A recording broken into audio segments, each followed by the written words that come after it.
मेरे प्यारे देशवासियों, नमस्कार। कोरोना की दूसरी वेव और दूसरी वेव से हम भारतवासियों की लड़ाई जारी है। दुनिया के अनेक देशों की तरह भारत भी इस लड़ाई के दौरान बहुत बड़ी पीड़ा से गुजरा है। हम में से कई लोगों ने अपने परिजनों को, अपने परिचितों को खोया है। ऐसे सभी परिवारों के साथ मेरी पूरी संवेदनाएं हैं। साथियों, बीते 100 वर्षों में आई ये सबसे बड़ी महामारी है, त्रासदी है। इस तरह की महामारी आधुनिक विश्व ने न देखी थी न अनुभव की थी। इतनी बड़ी वैश्विक महामारी से हमारा देश कई मोर्चों पर एक साथ लड़ा है। कोविड अस्पताल बनाने से लेकर आईसीयू बेड्स की संख्या बढ़ानी हो, भारत में वेंटिलेटर बनाने से लेकर टेस्टिंग लैब्स का एक बहुत बड़ा नेटवर्क तैयार करना हो, कोविड से लड़ने के लिए बीते 1.25 साल में ही देश में एक नया हेल्थ इंफ्रास्ट्रक्चर तैयार किया गया है। सेकंड वेव के दौरान अप्रैल और मई के महीने में भारत में मेडिकल ऑक्सीजन की डिमांड अकल्पनीय रूप से बढ़ गई थी। भारत के इतिहास में कभी भी इतनी मात्रा में मेडिकल ऑक्सीजन की जरूरत कभी भी महसूस नहीं की गई। इस जरूरत को पूरा करने के लिए युद्ध स्तर पर काम किया गया। सरकार के सभी तंत्र लगे। ऑक्सीजन रेल चलाई गई, एयरफोर्स के विमानों को लगाया गया, नौसेना को लगाया गया। बहुत ही कम समय में लिक्विड मेडिकल ऑक्सीजन के प्रोडक्शन में 10 गुना से ज्यादा बढ़ाया गया। दुनिया के हर कोने से, जहां कहीं से भी जो कुछ भी उपलब्ध हो सकता था उसको प्राप्त करने का भरसक प्रयास किया गया, लाया गया। इसी तरह जरूरी दवाओं के प्रोडक्शन को कई गुना बढ़ाया गया।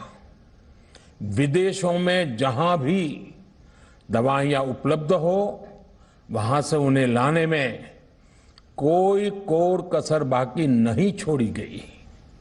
साथियों, कोरोना जैसे अदृश्य और रूप बदलने वाले दुश्मन के खिलाफ लड़ाई में सबसे प्रभावी हथियार कोविड प्रोटोकॉल है। मास्क, 2 गज की दूरी और बाकी सारी सावधानियां उसका पालन ही है।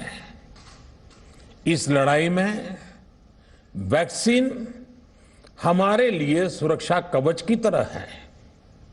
आज पूरे विश्व में वैक्सीन के लिए जो मांग है उसकी तुलना में उत्पादन करने वाले देश और वैक्सीन बनाने वाली कंपनियां बहुत कम है, इन्हीं गिनी हैं। कल्पना करिए कि अभी हमारे पास भारत में बनी वैक्सीन नहीं होती तो आज भारत जैसे विशाल देश में क्या होता।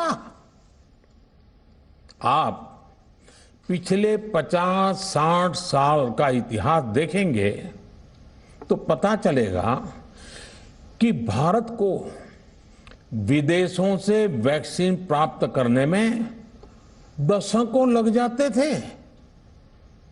विदेशों में वैक्सीन का काम पूरा हो जाता था, तब भी हमारे देश में वैक्सीनेशन का काम शुरू भी नहीं हो पाता था। पोलियो की वैक्सीन हो, स्मॉल पॉक्स, जहां गांव में हम उसको चेचक कहते हैं, चेचक की वैक्सीन हो, हेपेटाइटिस बी की वैक्सीन हो, इनके लिए देशवासियों ने दशकों तक इंतजार किया था। जब 2014 में देशवासियों ने हमें सेवा का अवसर दिया, तो भारत में वैक्सीनेशन का कवरेज 2014 में भारत में वैक्सीनेशन का कवरेज सिर्फ 60% के आसपास था, 60% के आसपास था। और हमारी दृष्टि में ये बहुत चिंता की बात थी। जिस रफ्तार से भारत का टीकाकरण कार्यक्रम चल रहा था, उस रफ्तार से देश को 100% टीकाकरण कवरेज का लक्ष्य हासिल करने में करीब करीब 40 साल लग जाते हैं। हमने इस समस्या के समाधान के लिए मिशन इंद्रधनुष को लॉन्च किया। हमने तय किया कि मिशन इंद्रधनुष के माध्यम से युद्ध स्तर पर वैक्सीनेशन किया जाएगा और देश में जिसको भी वैक्सीनेशन की जरूरत है उसे वैक्सीन देने का प्रयास होगा। हमने मिशन मोड में काम किया और सिर्फ 5-6 साल में ही वैक्सीनेशन कवरेज 60% से बढ़कर 90% से भी ज्यादा हो गई। 60 से 90, यानी हमने वैक्सीनेशन की स्पीड भी बढ़ाई और दायरा भी बढ़ाया। हमने बच्चों को कई जानलेवा बीमारियों से बचाने के लिए कई नए टीकों का भी भारत के टीकाकरण अभियान का हिस्सा बना दिया।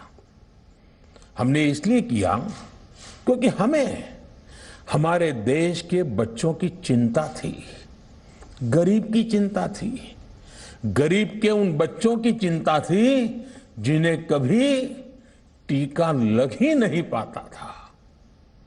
हम 100% टीकाकरण कवरेज की तरफ बढ़ रहे थे कि कोरोना वायरस ने हमें घेर लिया। देश ही नहीं, दुनिया के सामने फिर पुरानी आशंकाएं घिरने लगी कि अब भारत कैसे इतनी बड़ी आबादी को बचा पाएगा।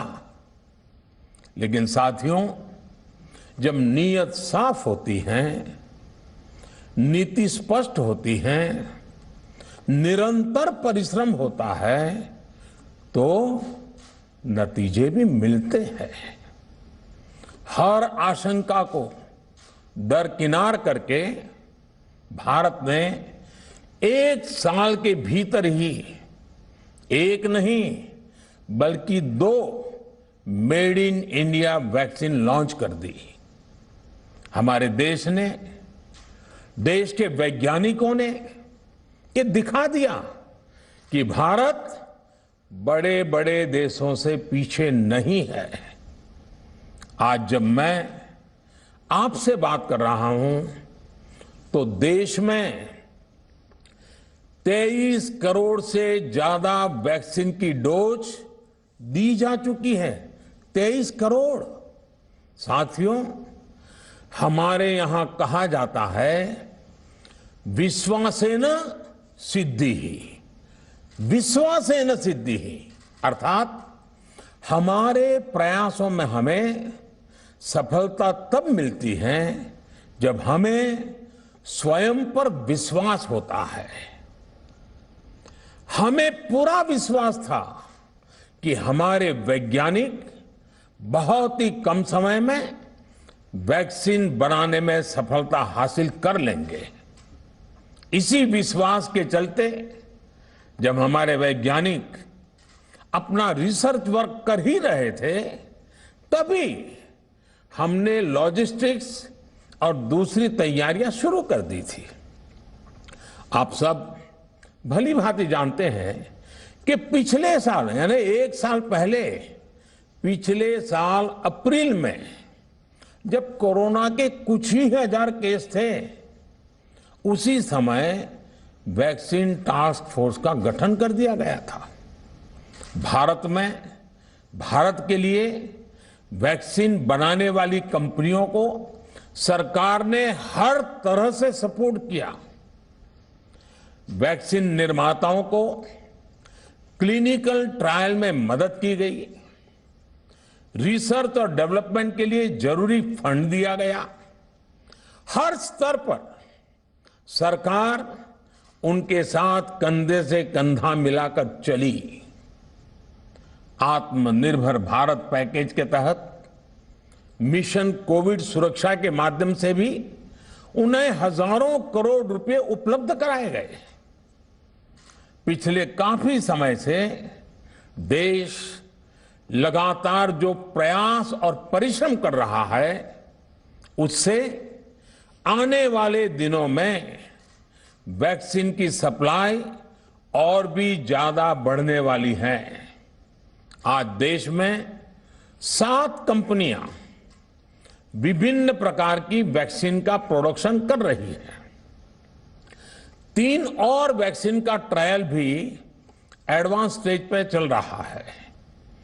वैक्सीन की उपलब्धता बढ़ाने के लिए दूसरे देशों की कंपनियों से भी वैक्सीन खरीदने की प्रक्रिया को तेज किया गया है। इधर हाल के दिनों में कुछ एक्सपर्ट्स द्वारा हमारे बच्चों को लेकर भी चिंता जताई गई है। इस दिशा में भी 2 वैक्सीन का ट्रायल तेजी से चल रहा है।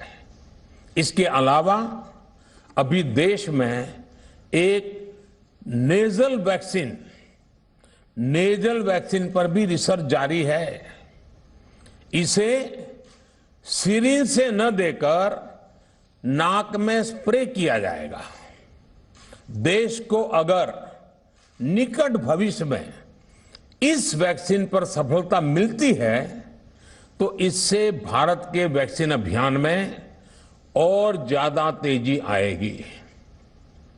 साथियों, इतने कम समय में वैक्सीन बनाना अपने आप में पूरी मानवता के लिए बहुत बड़ी उपलब्धि है, लेकिन इसकी अपनी सीमाएं भी हैं। वैक्सीन बनने के बाद भी दुनिया के बहुत कम देशों में वैक्सीनेशन प्रारंभ हुआ और ज्यादातर समृद्ध देशों में ही शुरू हुआ। WHO ने वैक्सीनेशन को लेकर गाइडलाइंस दी। वैज्ञानिकों ने वैक्सीनेशन की रूपरेखा रखी और भारत ने भी जो अन्य देशों की बेस्ट प्रैक्टिसेस थी, विश्व स्वास्थ्य संगठन WHO के मानक थे, उसी आधार पर चरणबद्ध तरीके से वैक्सीनेशन करना तय किया।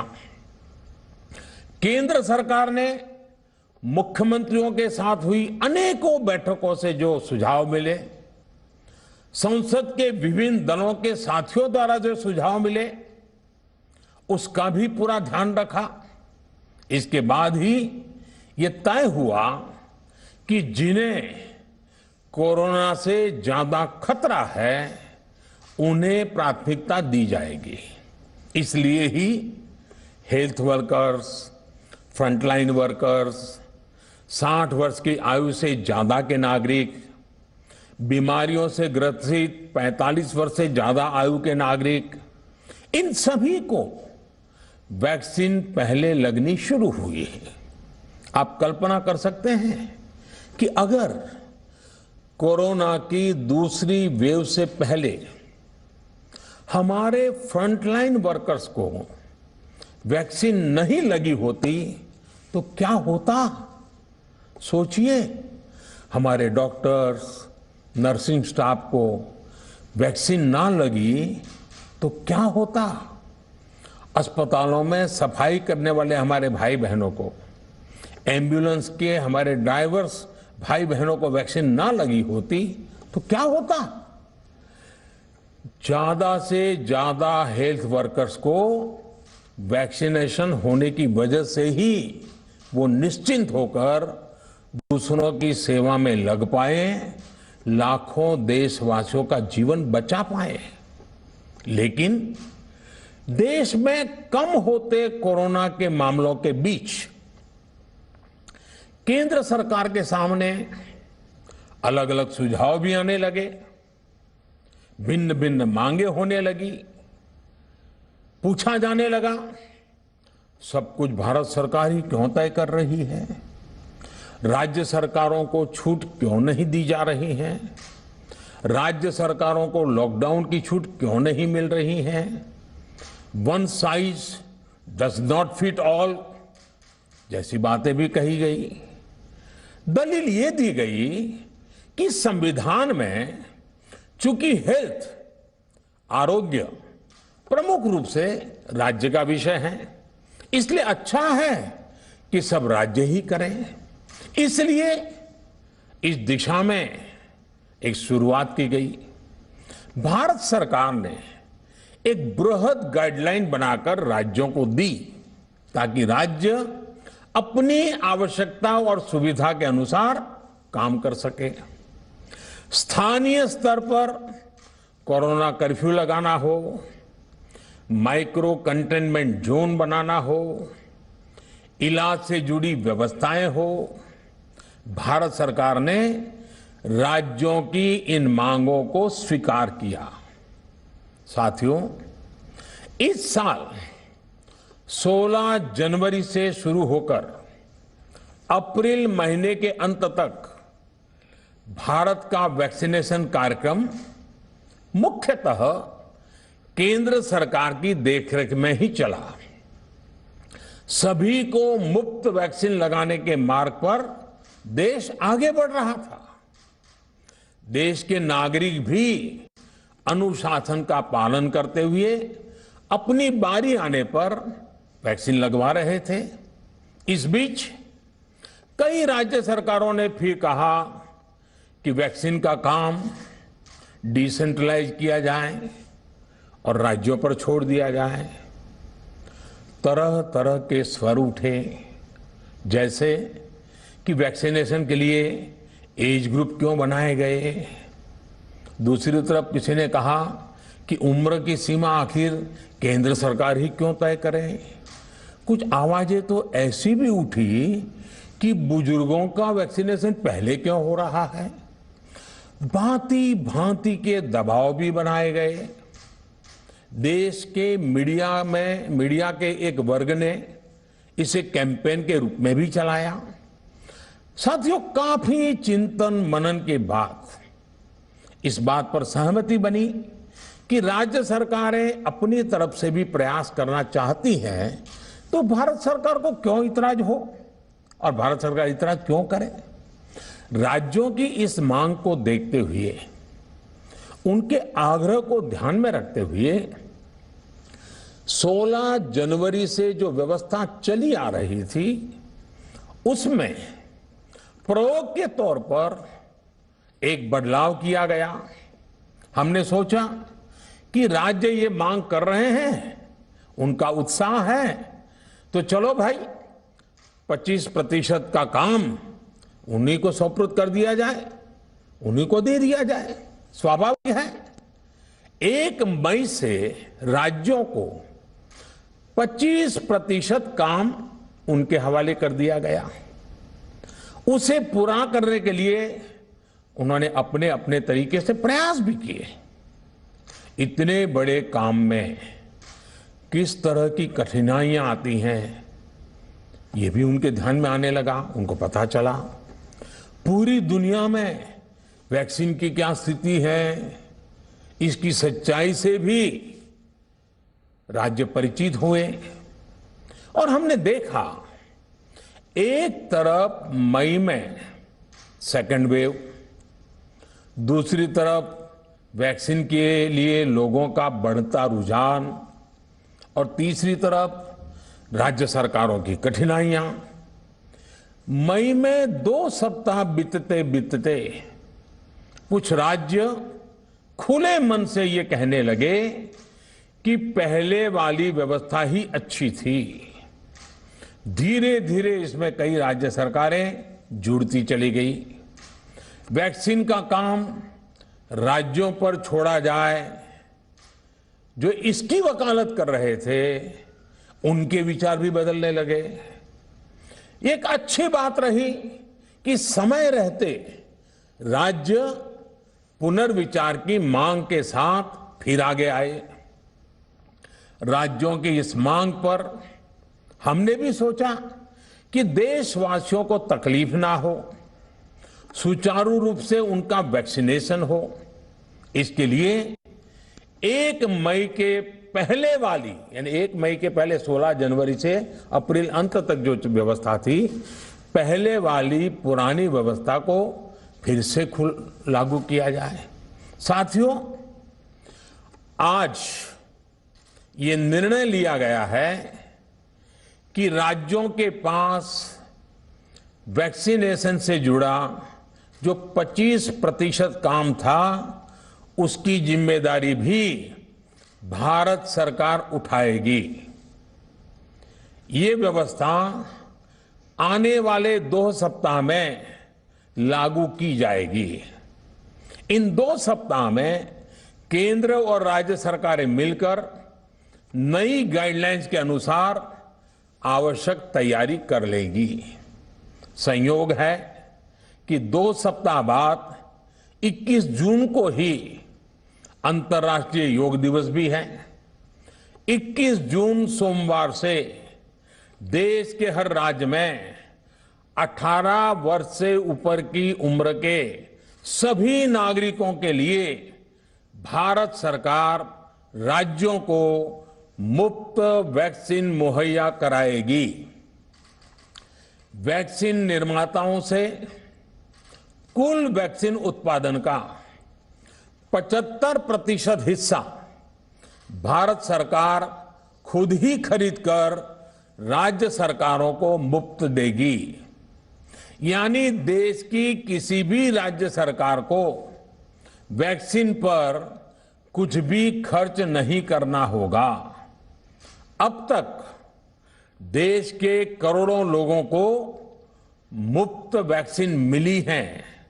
अब 18 वर्ष की आयु के लोग भी इसमें जुड़ जाएंगे। सभी देशवासियों के लिए भारत सरकार ही मुफ्त वैक्सीन उपलब्ध करवाएगी। गरीब हो, निम्न मध्यम वर्ग हो, मध्यम वर्ग हो या फिर उच्च वर्ग, भारत सरकार के अभियान में मुफ्त वैक्सीन ही लगाई जाएगी। हां, जो व्यक्ति मुफ्त में वैक्सीन नहीं लगवाना चाहते, प्राइवेट अस्पताल में वैक्सीन लगवाना चाहते हैं, उनका भी ध्यान रखा गया है। देश में बन रही वैक्सीन में से 25% प्राइवेट सेक्टर के अस्पताल सीधे ले पाए, ये व्यवस्था जारी रहेगी। प्राइवेट अस्पताल वैक्सीन की निर्धारित कीमत के उपरांत एक डोज पर अधिकतम 150 रुपये ही सर्विस चार्ज ले सकेंगे। इसकी निगरानी करने का काम राज्य सरकारों के पास ही रहेगा। साथियों, हमारे शास्त्रों में कहा गया है प्राप्य आपदम न व्यथते कदाचित उद्योगम अनु इच्छति चा प्रमत्तः। अर्थात विजेता आपदा आने पर उससे परेशान होकर हार नहीं मानते, बल्कि उद्यम करते हैं, परिश्रम करते हैं और परिस्थिति पर जीत हासिल करते हैं। कोरोना से लड़ाई में 130 करोड़ से अधिक भारतीयों ने अभी तक की यात्रा आपसी सहयोग, दिन रात मेहनत करके तय की है। आगे भी हमारा रास्ता हमारे श्रम और सहयोग से ही मजबूत होगा। हम वैक्सीन प्राप्त करने की गति भी बढ़ाएंगे और वैक्सीनेशन अभियान को भी और गति देंगे। हमें याद रखना है कि भारत में वैक्सीनेशन की रफ्तार आज भी दुनिया में बहुत तेज है, अनेक विकसित देशों से भी तेज है। हमने जो टेक्नोलॉजी प्लेटफॉर्म बनाया है कोविन, उसकी भी पूरी दुनिया में चर्चा हो रही है। अनेक देशों ने भारत के इस प्लेटफॉर्म को इस्तेमाल करने में रुचि भी दिखाई है। हम सब देख रहे हैं कि वैक्सीन की एक एक डोज कितनी महत्वपूर्ण है। हर डोज से एक जिंदगी जुड़ी हुई है। केंद्र सरकार ने ये व्यवस्था भी बनाई है कि हर राज्य को कुछ सप्ताह पहले ही बता दिया जाएगा कि उसे कब कितनी डोज मिलने वाली है। मानवता के इस पवित्र कार्य में वाद विवाद और राजनीतिक छींटाकशी से ऐसी बातों को कोई भी अच्छा नहीं मानता है। वैक्सीन की उपलब्धता के अनुसार पूरे अनुशासन के साथ वैक्सीन लगती रहे, देश के हर नागरिक तक हम पहुंच सके, ये हर सरकार, हर जनप्रतिनिधि, हर प्रशासन की सामूहिक जिम्मेदारी है। प्रिय देशवासियों, टीकाकरण के अलावा आज एक और बड़े फैसले में, उस फैसले से मैं आपको अवगत कराना चाहता हूं। पिछले वर्ष जब कोरोना के कारण लॉकडाउन लगाना पड़ा था, तो प्रधानमंत्री गरीब कल्याण अन्न योजना के तहत 8 महीने तक 80 करोड़ से अधिक देशवासियों को मुफ्त राशन की व्यवस्था हमारे देश ने की थी। इस वर्ष भी दूसरी वेव के कारण मई और जून के लिए भी इस योजना का विस्तार किया गया था। आज सरकार ने फैसला लिया है कि प्रधानमंत्री गरीब कल्याण अन्न योजना को अब दीपावली तक आगे बढ़ाया जाएगा। महामारी के इस समय में सरकार गरीब की हर जरूरत के साथ उसका साथी बनकर खड़ी है। यानी नवंबर तक 80 करोड़ से अधिक देशवासियों को हर महीने तय मात्रा में मुफ्त अनाज उपलब्ध होगा। इस प्रयास का मकसद यही है कि मेरे किसी भी गरीब भाई बहन को, उसके परिवार को भूखा सोना ना पड़े।